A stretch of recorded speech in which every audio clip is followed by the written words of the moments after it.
Before replacing a turbocharger, it is important to conduct a thorough diagnostic check of the engine systems.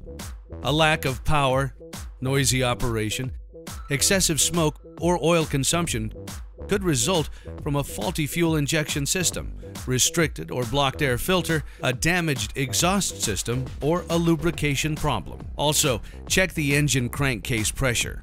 A higher than normal reading requires your immediate attention. For more information on this topic, please refer to our website. If the diagnostic check does not uncover any obvious cause, make sure that an extensive troubleshooting analysis is completed on key areas such as foreign objects, lack of lubrication, oil contamination, overspeeding of the turbo, and excessive temperature. This is important because turbo damage can often be a symptom of an underlying problem rather than the cause itself. Our website has more detailed information on this subject.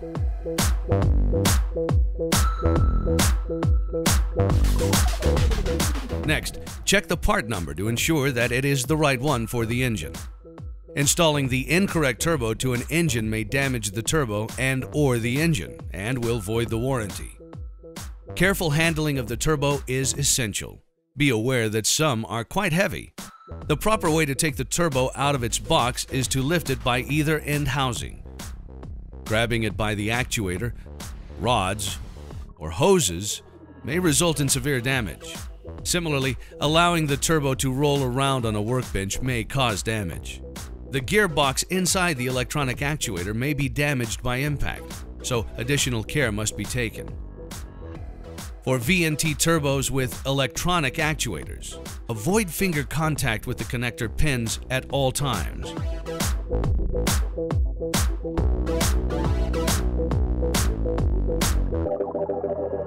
It is also recommended that you use new air, oil, and fuel filters and clean engine oil according to the engine or vehicle manufacturer's specification as part of the turbo replacement installation.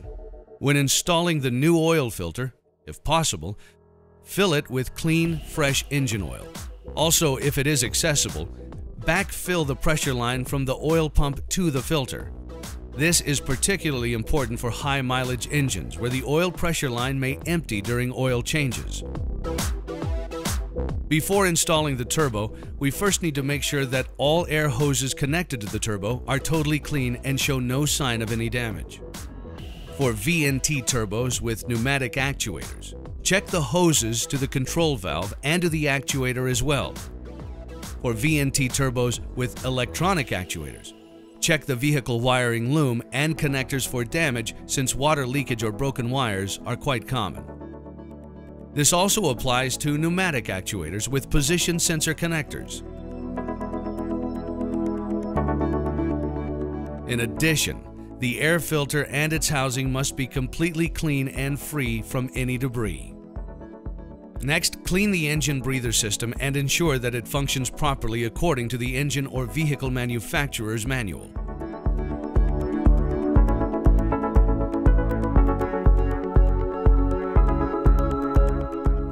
For any turbo installation, the following rules must be strictly followed. Please do not change any of the settings or the calibration of a turbo. Doing so may damage the turbo or the engine and voids the warranty. For VNT turbos, do not adjust minimum vane open position under any circumstances. Doing so could cause serious damage to the turbo or engine. Next, ensure that the correct gaskets are used. The center hole of the gasket must be perfectly aligned with the center hole of the flange. We do not recommend using liquid gasket or sealants, particularly for the oil inlet or outlet, since excessive material may enter the turbo, reducing or stopping oil flow. For information on oil torques and installation details, always refer to the engine or vehicle manufacturer's manual for correct information. A modern turbo is highly sophisticated and runs at high speed. It is important that during the whole process, you prevent dirt or debris from entering any part of the turbo to avoid catastrophic damage.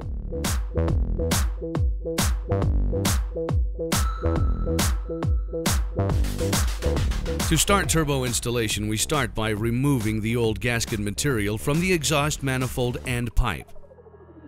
The surfaces of the flange must be clean and have no damage. Then, remove all plastic or foam blanking plugs from the turbo.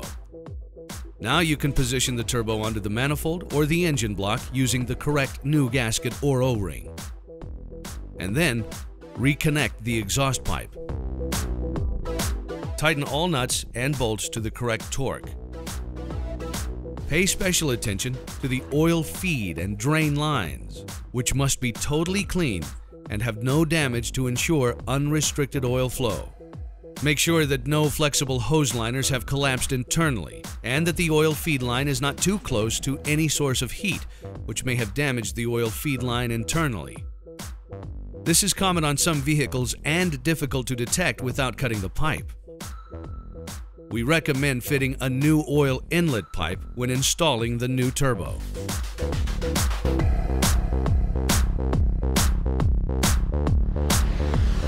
Next, install the oil drain line to the turbocharger. Then, pour new engine oil into the oil inlet hole of the turbocharger and fit the oil feed line. Spin the compressor wheel by hand a few times. It should spin freely. Note that it is normal to feel some up and down movement of the wheels. Install the inlet and outlet air hoses to the turbocharger compressor housing and make sure that the connection is airtight. To test, crank the engine for 10 to 15 seconds to prime oil feed without starting the engine. Then start the engine and let it idle for 3 to 4 minutes to allow for proper inspection of oil, gas, and air leakage. If any leakage is detected during engine startup, please fix the issues immediately.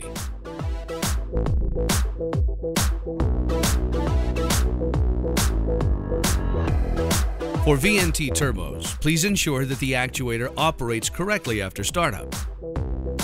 During vehicle key on and startup, it is normal for VNT turbos to show movement in the actuator, vane arm, and vane mechanism.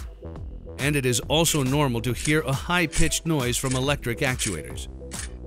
If no movement is detected, please investigate the cause on the vehicle, as the actuator operations have been set and tested before it left our factory. Important note: the gears in our electronic actuators are self-blocking.